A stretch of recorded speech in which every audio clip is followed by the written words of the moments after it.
सुन रहे हैं एजी एंटरटेनमेंट की डीजे संतोष राज, डीजे मोहित राज।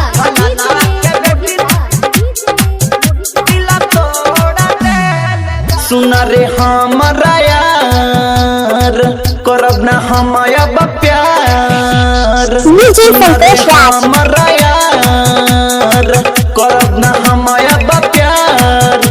बिचरहिया में लाके साथ छोड़ा देले बा, छोड़ा देले बा, छोड़ा देले बा। हंसत अखिया में हमरा डीजे संतोष राज, फलाना के बेटी दिला तोड़ देले बा।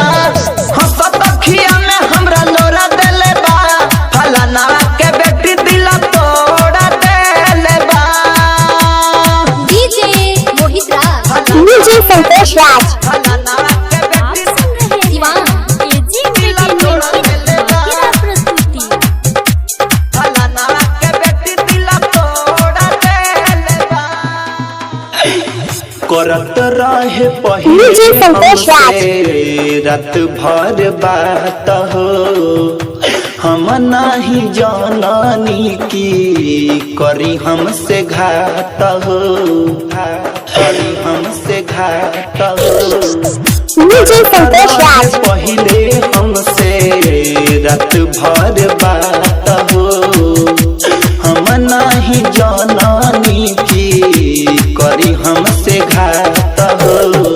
बाटे बड़ी बेर हम डीजे संतोष राज, देखे उ गइल बागम। हमरा दिलावा के खुरपी से कोड़ा देले बा। हंसत अखिया में हमरा लोरा देले बा। फलाना के बेटी दिला तोड़ देले बा। हंसत डीजे अखिया में संतोष हमरा राज, लोरा देले बा। फलाना के बेटी दिला तोड़ देले बा। डीजे मोहित राज, फलाना के बेटी, फलाना के बेटी आप सुन रहे हैं दिला तोड़ एजी डीजे एंटरटेनमेंट संतोष राज, की धमाकेदार प्रस्तुति। फलाना के बेटी दिला तोड़ देले बा।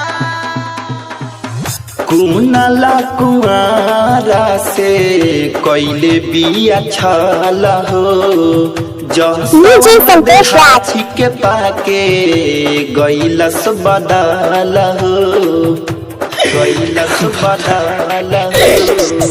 कुनाला कुआरा से कोइले बिया छल हो। डीजे संतोष राज, जसवंत देहाती के पाके गइलस बदल हो।